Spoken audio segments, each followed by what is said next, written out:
Senador Roberto Requião para discutir e também na condição de autor. Presidente, Escrever Pedro Tax. inicialmente quero rebater essa questão da estabilidade.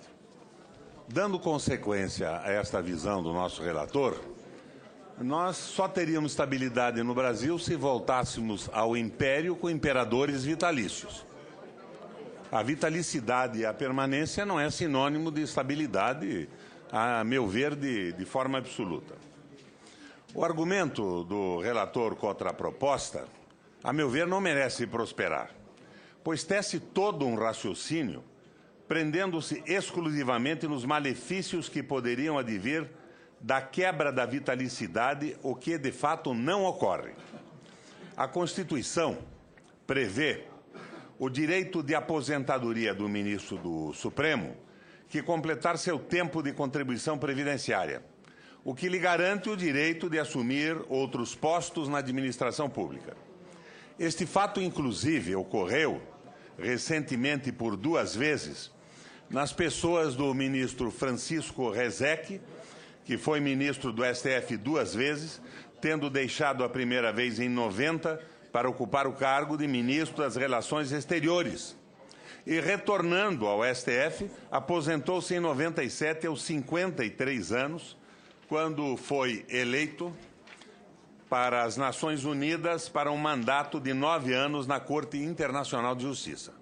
Portanto, se desfaz essa história da vitalicidade como fator de segurança.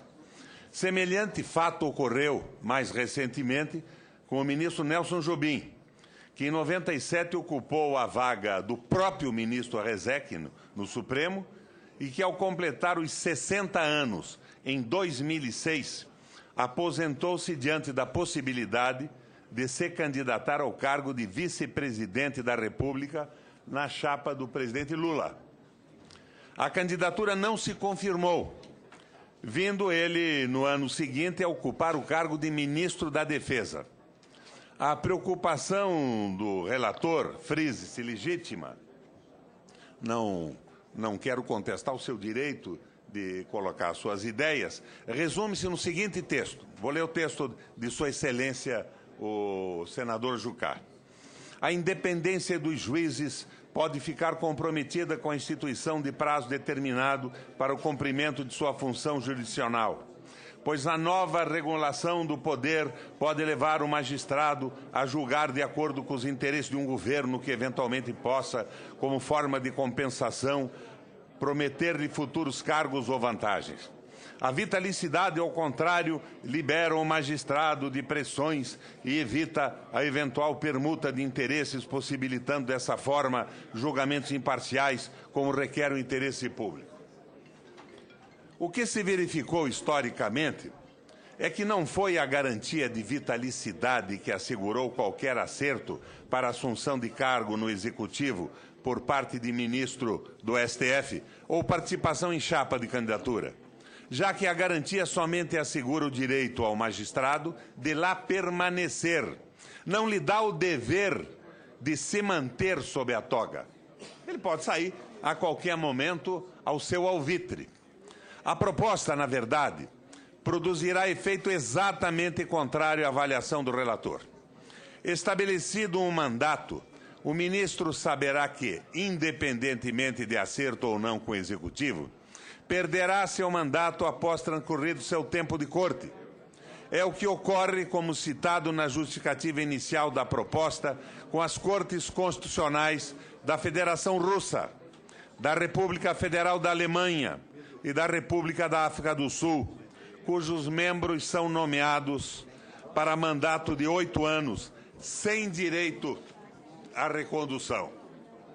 O mesmo se verifica com os juízes do Conselho Constitucional francês e do Tribunal Constitucional português. Esses 2 últimos são tribunais constitucionais, os anteriores não, são bem semelhantes à nossa Suprema Corte, que servem por 9 anos, também sem direito à recondução. A Itália igualmente fixa mandato de 9, sem direito à recondução imediata. O mesmo mandato é adotado na Espanha, sem, entretanto, limitar o direito à recondução. Aqui no Brasil, O órgão que fiscaliza o Judiciário, o Conselho Nacional de Justiça, já foi criado sob o manto da limitação de mandatos. Por exemplo, o Tribunal Superior Eleitoral tem mandato. Então, essa fixação de mandato para o Supremo não é uma mirtácia brasileira, não é uma jabuticaba introduzida na nossa legislação. E não é isso que prejudica seu andamento. Os benefícios do mandato limitado promovem a impessoalidade, na medida em que impede que os ministros nomeados com 40 anos de idade mantenham-se no cargo por 30 anos. Tem que se aposentar compulsoriamente aos 70, tornando-se assim o verdadeiro dono da cátedra judiciária por uma geração. É um mandato imperial, é um mandato rigorosamente absurdo.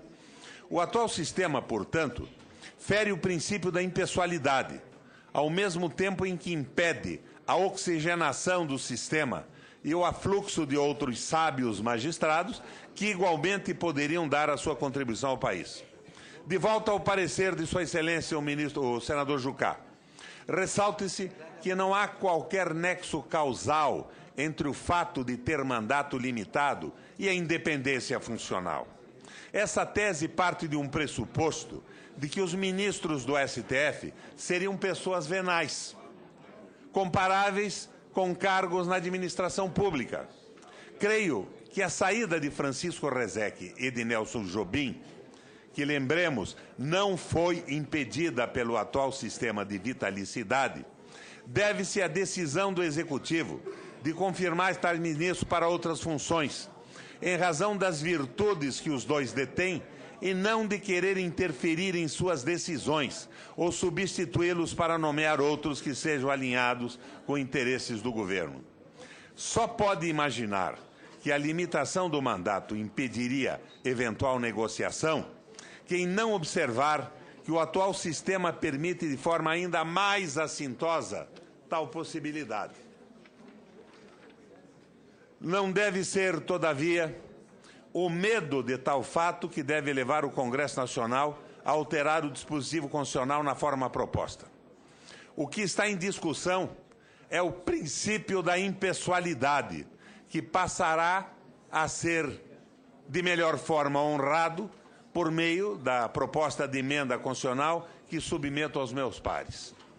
Eu acredito que essa proposta tem o apoio do Judiciário, tenho tido manifesto apoio do Judiciário, tenho o apoio de vários ministros do Supremo Tribunal, inclusive o ministro Barbosa, outro dia, declarou que estava chegando ao seu tempo, porque ele já tinha completado a moda da Alemanha aos seus 12 anos. A proposta é inovadora, tem o apoio da magistratura e acaba com esse veso imperial.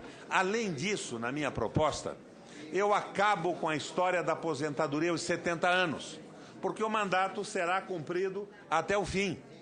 E evito, com o mecanismo que criei, que o mesmo governo nomeie o número excessivo de ministros do Supremo Tribunal, estabelecendo um calendário.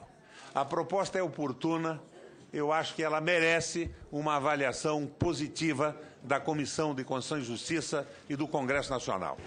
Eu elaborei essa proposta, senador Pedro Simão, numa parceria com o ministro Jobim, e tenho enviado para juízes e próprios ministros do tribunal e não encontrei, por parte do Judiciário, nenhuma rejeição a esta similitude ao sistema de funcionamento de países extremamente avançados nessa matéria.